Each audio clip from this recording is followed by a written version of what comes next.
guys, it's Matt from Pixelade here, and welcome back to another Sims 4 news and info video. Let's get the good news out of the way first, shall we? The good news, if you haven't seen my latest videos, there are fixes. They are arriving next week. Unfortunately, for those that have games that are practically unplayable, you probably won't be able to dive into your games and fully enjoy them for at least another week. The patch update is not coming Monday or Tuesday. The Sims team has confirmed in a recent statement that it is going to be coming towards the end of the week, next week. For those of you players that are experiencing little to no issues, you guys truly are the lucky ones. I did try to dive into my game today and I did not make it more than 5 minutes. Literally everything is broken for me. It is completely unstable, completely unplayable. Even when I start new saves, I just closed out and I did what I normally do when things don't work out with The Sims 4. I rage quit, I go lay down and curl up in a ball with a blanket and distract myself on TikTok. We've talked about QA testing, quality assurance, but really haven't dove too deep into who QA testers are and what it means for the game. Well, on July 29th, Twitter user Gabe is a Gecko actually shared a list of names under quality assurance for different packs for The Sims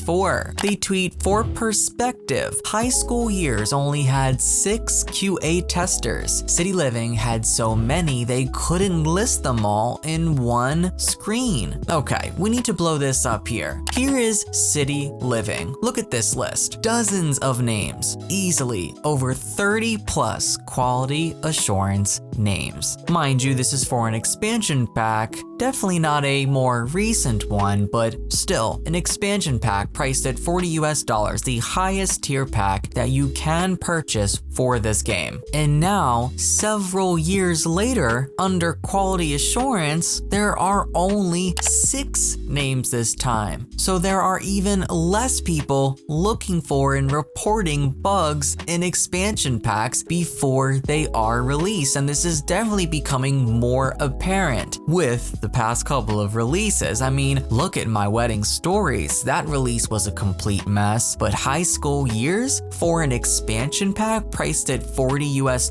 to only have 6 quality assurance testers? I'm gonna be honest with you, that is absolutely unacceptable. And it is just becoming so obvious at this point, release after release, year after year, things keep releasing half-baked, half-finished. It's a discussion that I've had with you guys many times. There's really no point in trying to dive into all of the specifics because I've already gone over that a million times. But now we're actually seeing the proof. So this has many Simmers curious now. Werewolves was just released not too long ago. So how many QA testers were there for that pack? And for a game pack, there weren't 6. There were over 30, and this is for a game pack. And of course, as expected, upon these lists being posted on Twitter with thousands of likes, Simmers are not happy, and I don't blame them. Luke responds, "Even with 6 QA, you're telling me none of them could see how broken the game is, especially those stupid curved walls which are like still in alpha stages? This game is a joke. It doesn't matter if you have a gaming PC, the game is in shambles, bugs galore."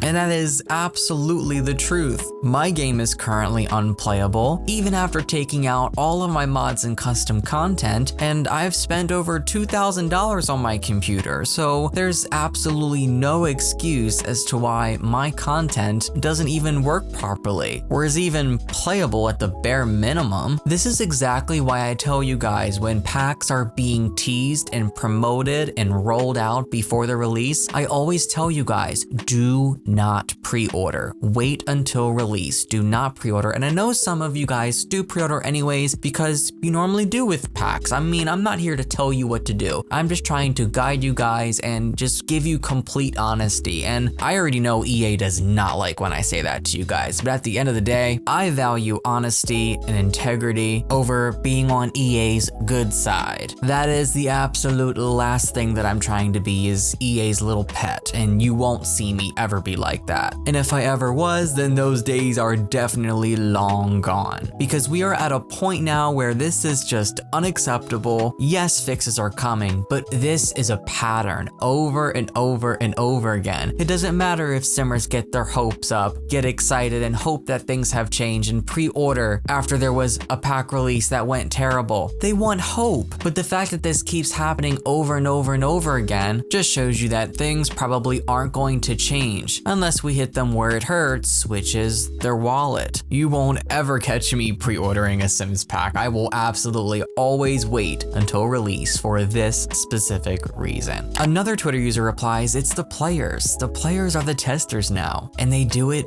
for free. And that is exactly right. Why allocate money and a budget to hire people to play and report bugs when they know they can just release it and the community will sound off? I'll talk about them. You guys will leave comments here. People will go on Answers HQ. There are game changers that are playing early, and I'm sure they're keeping tallies, and I'm sure that the Sims team and EA are watching the game changers early content to see if they spot anything. What it boils down to is the Sims is most likely receiving less and less in terms of budget over time. So what are these resources being allocated to? Maybe the next Sims game? Maybe they're pulling more and more people to work on The Sims 5? Is it because of kits? I mean, SimGuru Frost has said over and over and over again that kits do not interfere with the production of other content, but like I've said before and I'll say it again, I find that very hard to believe. Twitter user Katie Trina, I hope I'm pronouncing your name right, also brings up this point on Twitter as well. This further solidifies my belief they're shifting resources from 4 to work on 5, but keeping 4 alive to keep profit up till 5 is done. And that right there is exactly what I think is going on. It only makes sense. At the end of the day, EA is a business. They are a company. They're making marketing decisions. And this is probably the case. I don't know how many more years of The Sims 4 they have planned. They say over and over and over again, there's many more years. And honestly, with the way the game is, I don't know if we can handle many more years of launches like this in My Wedding Stories. Now, before I wrap this video up, I want to showcase a thread from Twitter user Scott Lucas, who actually goes into depth describing who/what QA actually is. It's important to remember though, that it is only the job of QA to find and report bugs, not fix them. Finding a bug and fixing a bug are two separate things done by separate roles. Usually it works like this: QA finds a bug and then submits a bug report containing the relevant information, such as the reproduction steps and any videos or images if necessary to be fixed by the relevant department based on bug severity. Just because a bug has been found doesn't guarantee that it will be fixed. There isn't a magical fix bug button either. Sometimes things just take time with deadlines from higher ups. Sometimes you just have to do the best you can do with the time you have. Game dev isn't easy. It's a group of talented and passionate individuals trying to collectively create something for the world to enjoy, but are usually overworked and underpaid. It's a miracle that most video games ship at all. And this is definitely a very important thread, but I do want to add here that yes, the QA team does have a very specific role of identifying and reporting bugs, not fixing them, but keep in mind, if this expansion pack had a QA list that was much longer in terms of names and who's on it, more bugs would have been reported beforehand, and I'm sure fixes could have been in production sooner and finished faster. Could that have still meant that this game would have launched in this state? Yes, but it could also mean that these issues would have been fixed a lot sooner, maybe on release day or the day after, instead of an entire week after the release of this pack and patch. Share your thoughts on all this down below. I thought this was just super interesting and I wanted to share it with you guys, and I think it's just time that we stop pre-ordering these games. I mean, I tell you guys, don't pre-order, don't pre-order, don't pre-order, wait till it comes out, but I really think that it is time to stop giving this company your money, at least until we know that things are launching and are working properly. Boy, they really aren't gonna like this one, but I don't care. I love you guys, take care, happy simming.